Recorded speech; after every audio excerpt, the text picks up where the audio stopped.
So, for today's video ay magluluto tayo ng tada! O, di ba? Onion rings. Ayan. Magluluto tayo ng onion rings. Actually guys, nakapagluto na ako nito before. Meron siyang onion rings, tapos in between nun, meron siyang cheese. So, for today, ay iba yung gagawin natin. Ngayon naman, ang ilalagay ko ay tada! Giniling. So, check nyo yung vlog ko, yung YouTube channel ko. Meron din akong naluto na onion rings na merong cheese. Meron din siyang kasama yata eh. Kung ako nagkakamali, mga milkshake. So, hanapin nyo guys. So, ilalagay ko dyan sa baba yung anong tawag doon? Yung link para makita nyo yung pagkaluto ko nun, ha? So, ang ingredients natin for today ay syempre ang onions, ito. Pwede din yung pula kung gusto nyo. Before, ang ginawa ko red and itong puti or yellow. Yung iba sabi nila yellow daw. Yan, onions, tapos itong giniling natin, and then I have eggs, cornstarch, pwede ding harina, at itong ating breadcrumbs, syempre, salt and pepper to taste. So tara na guys, magluto na tayo. So guys, una babaltan muna natin itong ating onion. Yan. So, mura lang siya ngayon, 100 lang ang kilo. Kasi kaya ko nasabing mura, kasi dati, 2 weeks ago, nasa 140. So, sana hindi na siya tumaas hanggang mag-December, hanggang New Year, di ba? Kasi kawawa naman tayong mga mami mag-budget na naman para sa sibuyas. So, pwede rin kayong gumamit ng red, kasi yung ginawa ko dati, meron akong ginawang red eh. Yung malaki, di ba? Yan. Basta malaking onion. Kung kaya nyo magluto ng onion ring na malilitang sibuyas ang gagamitin, pwede din naman. Why not, diba? So, guys, balatan ko muna to, ha? So, guys, ito na yung last na onion. Ang sakit sa mata. Grabe, naluluha na ako. Ayan. Sakit sa mata, guys. Grabe. Ito na yung last. Tada! O, diba? Huwain na natin siya ng pabilog. So, guys, ayan o. Nag-try ako uli. So, kailangan hindi masyado manipis, hindi masyado makapal. Kailangan nyo yung katamtaman lang. Okay? Ayan. Tsaka kailangan medyo matalim ang inyong kutsilyo. At dahan-dahan guys ha. Takot eh. Ay! Oh. Hindi na Try natin to kung pwede pa. O, diba? Pwede na yan guys.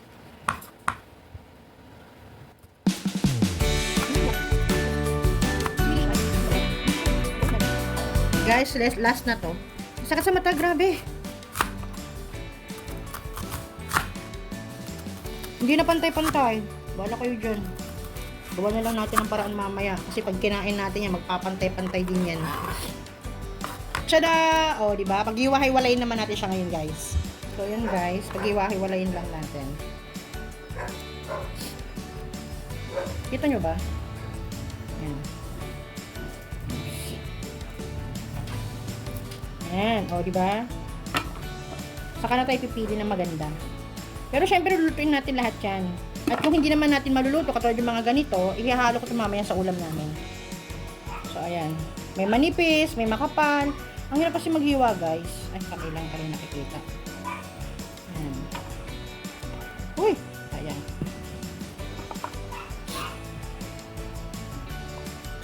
Pero huwag kayong mag-alala kasi lahat to lulutuin natin. Kung yung iba, hindi natin malagyan ng giniling, carry lang yon. At hindi yan masasayang, hindi yan masasayang guys, kasi mamaya pag nagluto ko ng ulam namin, ito yung gagamitin kong onion. Yung mga hindi, na-fried. Diba? Piin lang natin yung bilog talaga. Pero as much as possible, gusto natin yung mas marami tayong makuhang bilog. Diba? Para mas marami tayong maluto na onion. Oh! So guys, kung mapapansin nyo, nag-iba yung texture ng ating giniling. So giniling ko kasi siya uli para maging ganito siya, yung pinong-pino. Para pag inilagay natin siya sa onion, ay hindi siya mahirap i-bind dun sa onion. So ngayon, nilagyan ko rin pala siya ng onion, yung mga ganitong onion, Kasi syempre hindi ko na to maipiprito, diba? Pang gisa na lang to. Para hindi masayang, sinama ko sa paggiling itong onion, ha? So ngayon, titimplahan naman natin yung giniling natin. Yan. Ng salt and pepper. So, yan guys. Kasi kasi nung binili ko sa palengke yung giniling, hindi siya giling na giling. So, kailangan kasi Ano, ayan o, tingnan nyo, hindi pa nga nagiling masyado o kamamadali ko. So, mas maganda kasi na, ano, giling na giling siya. Ayan pa o. O, di ba? Sinama ko kasi sa paggiling yan eh. Para may lasa na rin na onion yung ating giniling. So, guys, mag-start na tayo, ha? Ano na natin, ilagay natin siya sa onion na. So, guys, nag-try ako. So, as always, hindi ko in-expect na mahirap pala siyang gawin. Para nung gumawa rin ako ng onion rings na merong cheese, nahirapan din ako. So, ayan o. So, gagawa tayo uli. Ayan, try natin uli, ha? Dito. Guys, malinis yung kamay ko, ha? So, ayan. Parang mahirap pala talaga siya.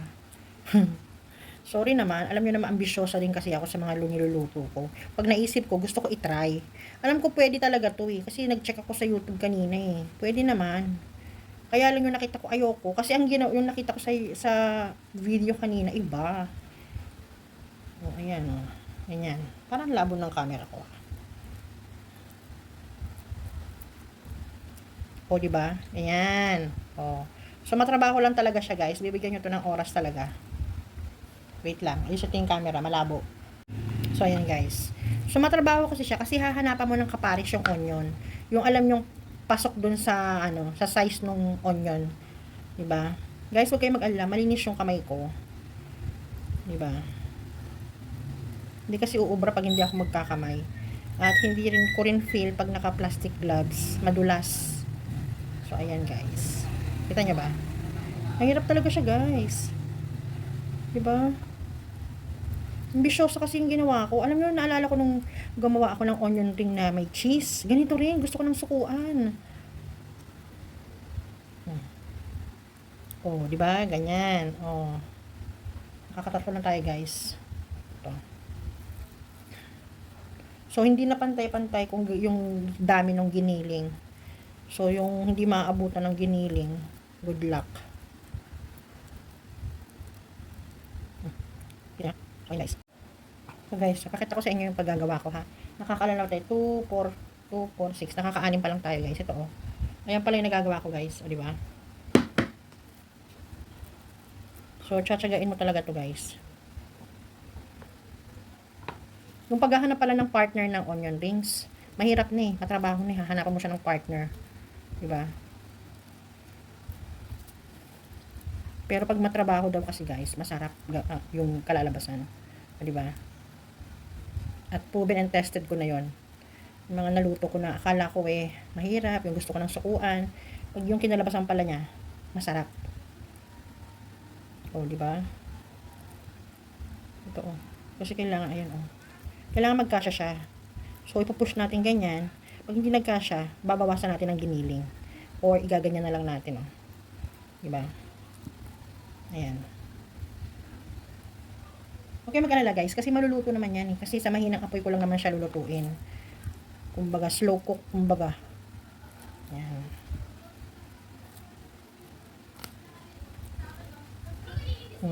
Oh, di ba?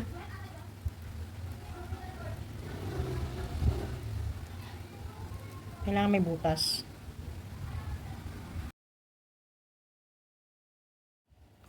Tada! Oh, di ba? Yan na guys yung nagawa nating onion rings. Ito, huwag niyo nang pansinin yan. Ginawa ko na ng paraan yan. Ayan oh, yung palaman niya sa loob. Tada! Oh, di ba? So, ayan yung nagawa natin. Tapos, ito yung mga onions na ipiprito pa rin natin to guys. Tapos, yung natirang, masakit na kasi yung kamay ko, kaya ginanyan ko na lang siya. So, try din natin yan, ha?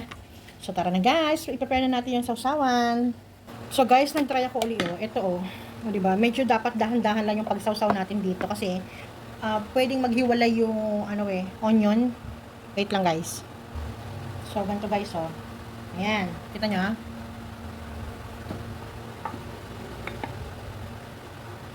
Ayan. Tapos, medyo pagpagin nyo. Ayan. Tapos, lagay natin sa egg. Ayan. And then, dito sa breadcrumbs. Tapos, kapaliguan natin siya. Ayan oh. O, diba? Tada! O, diba? Ayan. Magpapanit na rin ako ng mantika, guys. Ayan, guys. So, yan tayo. Ayan. Tapos, medyo pagpagin natin. Ayan.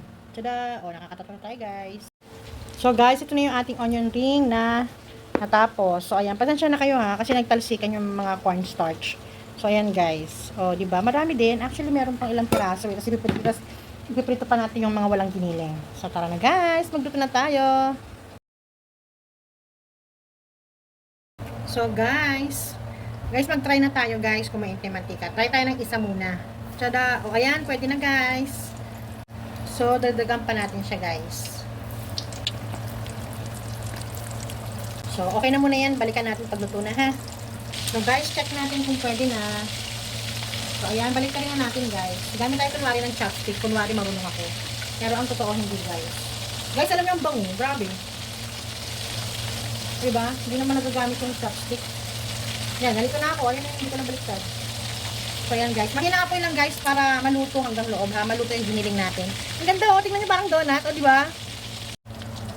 So, guys, baliktarin na natin. Yan. So guys, aminin ko sa inyo, gaya-gaya lang ako pero hindi ako makagpanggap. Hindi ko talaga kaya mag-chopstick. Kaya, let go na natin ng chopstick. Gamitan na natin ng tongs. Diba? Hindi ako marunong gumamit niyan. So, konti pa guys. Gusto natin pa siyang maging crispy pa. Tsaka mag-konti pang brown, ha? Guys, luto na to. Hanguin na natin. Oh, diba? Ang ganda. Oh. Hanguin na natin siya, guys. Ito na siya, oh. Tada! Oh, di ba? Ang ganda-ganda. Wow! Okay, guys. Next batch na.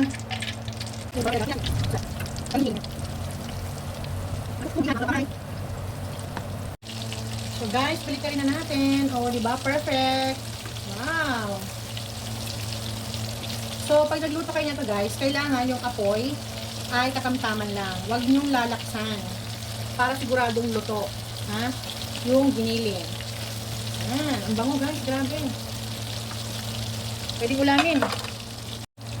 Okay na guys, ang uli natin.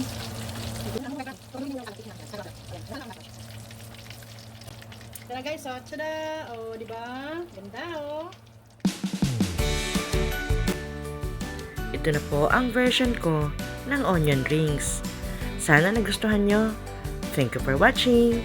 Bye!